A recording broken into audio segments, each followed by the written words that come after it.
మీరు తీసుకుంటున్న photos HD clarity కోసం అని చెప్పి different third party applications install చేస్తున్నారా? అయితే ఇంక బంద్ చేయండి. మనం ప్రతిరోజు యూజ్ చేస్తున్న వాట్సాప్లోనే ఆ ఫీచర్ ఉంది. అది ఎలాగో చెప్తాను, వీడియో ఎండ్ వరకు చూడండి. ఫస్ట్ మీరు యూజ్ చేసిన వాట్సాప్ అకౌంట్ ఓపెన్ చేయండి. ఓపెన్ చేసిన తర్వాత మీ చాట్ ఓపెన్ చేయండి. ఓపెన్ చేశాక అక్కడ మీరు ఏదైతే ఫోటో మీరు సెలెక్ట్ చేసి సోషల్ మీడియా ఆర్ ఏదైనా స్టోరీగా అప్లోడ్ చేయాలనుకుంటున్నారో ఆ పర్టికులర్ ఫోటోని క్లిక్ చేయండి. క్లిక్ చేసిన తర్వాత టాప్లో మీకు హెచ్డీ అనే ఆప్షన్ ఉంది కదా, హెచ్డీ మీద క్లిక్ చేయండి. హెచ్డీ మీద క్లిక్ చేసిన తర్వాత సెకండ్ ఆప్షన్ మీద క్లిక్ చేయండి.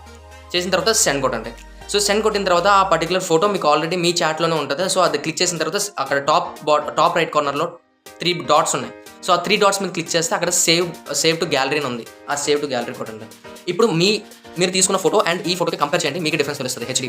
సో ఏదైతే మీరు ఇప్పుడు సేవ్ చేశారో ఆ సేవ్ చేసిన ఫోటోని మీరు ఇంకా సోషల్ మీడియాలో ఎటువంటి యాప్స్ ఇన్స్టాల్ చేయకుండా హెచ్డీలో చేంజ్ చేసుకుంటూ స్టేటస్ అప్లోడ్ చేసుకోవచ్చు. ఈ టిప్ కనుక మీకు నచ్చినట్లయితే ఈ వీడియోని సేవ్ చేసుకోండి అండ్ అలాగే మీ ఫ్రెండ్స్ అండ్ ఫ్యామిలీ కూడా షేర్ చేయండి. అలా వెళ్ళే ముందు సబ్స్క్రైబ్ చేసుకోండి.